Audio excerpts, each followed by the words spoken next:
बांगलादेशामध्ये हिंदू अल्पसंख्याकांवर होणाऱ्या अत्याचार आणि हिंसाचाराच्या घटनांमध्ये सातत्याने वाढ होत आहे. मंदिरावर हल्ले, हिंदू समाजाच्या मालमत्तेची लूटमार आणि महिलांवरील अत्याचार अशा घटना गंभीर आणि चिंताजनक बनल्या आहेत. या सुनियोजित हल्ल्यांमुळे बांगलादेशातील हिंदू समाजाचे जीवन असुरक्षित झाले आहे. ही परिस्थिती केवळ बांगलादेशापुरती मर्यादित नाही, तर भारत सरकारसाठीही गंभीर चिंता निर्माण करणारी आहे. भारत सरकारने तातडीने हस्तक्षेप करून बांगलादेश सरकारवर दबाव आणावा, ज्यामुळे हिंदू अल्पसंख्याकांची सुरक्षा सुनिश्चित होऊ शकेल. या अत्याचारांचा कायदेशीरपणे विरोध करणाऱ्या इस्कॉनचे प्रमुख स्वामी चिन्मय कृष्णदास ब्रह्मचारी यांना देशद्रोहाच्या खोट्या आरोपांखाली अटक करण्यात आली आहे. ही घटना बांगलादेशातील हिंदूंचा आवाज दडपण्याचा प्रयत्न आहे. अमरावती येथे हिंदू जनजागृती समिती आणि इतर हिंदुत्वनिष्ठ संघटनांनी निवासी उपजिल्हाधिकारी अनिल भटकर यांना निवेदन सादर करून भारत सरकारकडे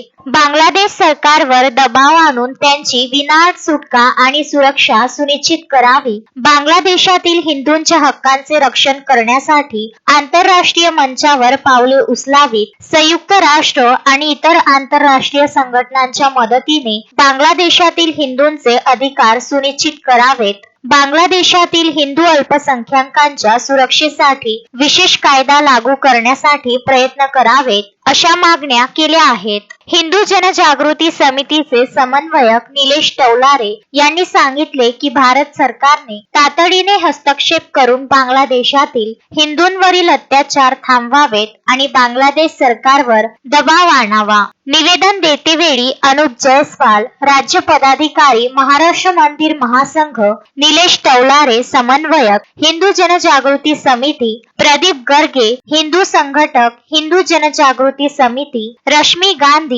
हिंदू जागरण, हिंदू जनजागृती समितीचे कार्यकर्ते, विनोद सरकटे, रोहन ढोमणे, दिव्या ढोमणे, रंजना पांडे, अविनाश बोडखे उपस्थित होते. नमस्कार, मी निलेश टवलारे, हिंदू जनजागृती समिती जिल्हा समन्वयक. आज आम्ही माननीय जिल्हाधिकारी यांच्या मार्फत माननीय गृहमंत्री व पंतप्रधान यांच्या नावे आम्ही निवेदन सादर करत आहोत. यामध्ये बांगलादेशमध्ये अजूनही हिंदूंवरचे अत्याचार थांबण्याचं नाव घेत नाही आहे. तेथील बहुसंख्य असलेले इस्लामिक अतिरेकी हे भारतामध्ये किंवा बांगलादेशमध्ये ज्याप्रमाणे अल्पसंख्याक हिंदूंवरती अत्याचार चालू आहे, याच्या विरोधामध्ये आम्ही केंद्र सरकारने बांगलादेशवरती दबाव निर्माण करून हिंदूंचं रक्षण करावं या मागणीसाठी आम्ही निवेदन दिलं आहे. यासोबतच तेथे हिंदूंना संघटित करणारे इस्कॉनचे चिन्मय स्वामी यांनासुद्धा त्यांची जी अटक करण्यात आली आहे, अनधिकृत अटक करण्यात आली आहे, त्यांचीही सुटका करावी. यासोबतच आंतरराष्ट्रीय दबावतंत्र वापरून तेथील हिंदूंचं रक्षण करावं व बांगलादेशमध्ये अल्पसंख्याक हिंदूंच्या रक्षणासाठी कायदा बनवण्यात यावा व त्यांची जी काही हानी झाली आहे त्याची भरपाई करण्यात यावी, अशा आम्ही या निवेदनामध्ये मागण्या करत आहोत. सरकारने याविषयी तातडीने पावले उचलून याविषयी प्रयत्न करावे असं निवेदनात सादर करत आहोत. नमस्कार. Vidarbha news bureau, Amravati.